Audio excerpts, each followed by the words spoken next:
Cette vidéo numéro 6, dont le titre est La force du champ X spatial et son effet sur les inclinaisons des orbites, et la suite de la vidéo numéro 5, nommée Freinage des astres et précision des périapsides par application du champ X spatial.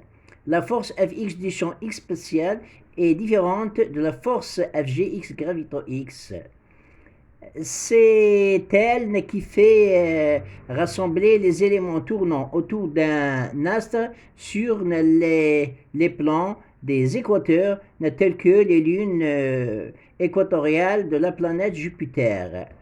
Euh, Groupe Amatée et groupe Galilée. Et aussi, elle réunit les autres éléments en groupe tels que le groupe des planètes de notre système solaire et les groupes Himalaya et Pasiphae de la planète Jupiter.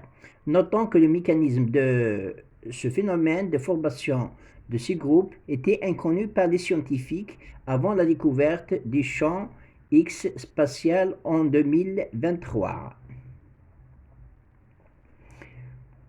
Le chapitre numéro 13 de l'ouvrage, c'est la force du champ X spatial et son effet sur les inclinaisons des orbites. Les conséquences des observations en astronomie nous montrent que le champ X spatial Z exerce une force Fx sur l'objet B qu'il traverse en le déplaçant le long des lignes du champ X spatial suivant la direction J. Et aussi sur l'astre lui-même en le déplaçant vers la direction G3, représentant cela par la figure suivante. Voilà, il le déplace comme ça. Il déplace aussi l'astre vers la direction J. C'est la force Fx du champ X spatial.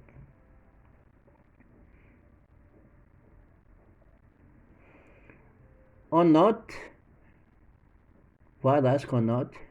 Jusqu'à présent, date de la première publication de cet ouvrage, nous ne connaissons pas encore si la force Fx du champ X spatial agit dans la direction du pôle nord de révolution NR au pôle sud de révolution SR ou inversement.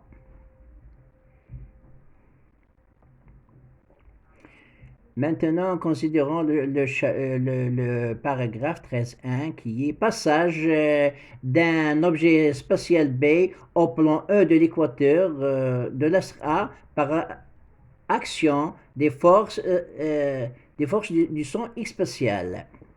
Considérons un objet B qui tourne autour d'un astre A à un angle alpha par rapport au plan E de l'équateur. Schématisons cela comme suit.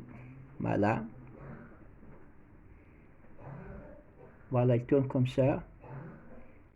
Voilà l'angle alpha. Lorsque la force Fx1 du champ X spatial Z au point P1 est supérieure à la force Fx2 de ce champ au point P2, l'objet spatial B se déplace avec une force delta delta Fx qui est la différence entre Fx1 et Fx2 vers le plan E de l'équateur suivant la direction J jusqu'à ce qu'il arrive au point P'1 et P'2 où les forces Fx1 et Fx2 deviennent égales. Voilà.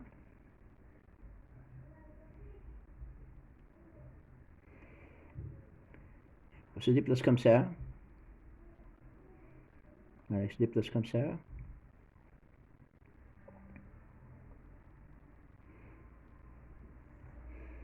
Dans ce cas, l'orbite de cet objet passe de sa forme elliptique à la forme circulaire si ce dernier gravite dans le champ X spatial principal qui fait tourner l'astre A autour de son axe, voire l'une des planètes Mars, Jupiter, Saturne, Uranus, Neptune et Pluton. Maintenant, le paragraphe 13.2 du livre.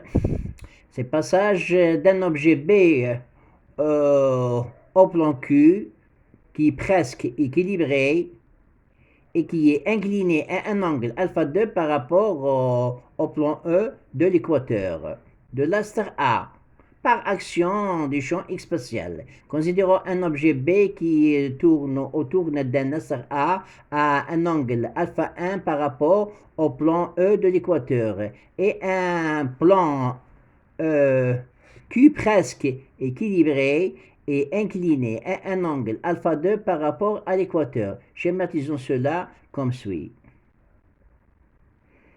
Alors ici, l'angle, il est incliné par rapport à l'angle, voilà, l'angle alpha 1 et l'angle alpha 2. Voilà l'inclinaison. C'est l'orbite. C'est le plan Q, le plan de l'équateur. Lorsque la force Fx1 du champ X spatial Z au point P1 est supérieure à la force Fx2 de ce champ au point P2, l'objet B se déplace vers la force delta Fx,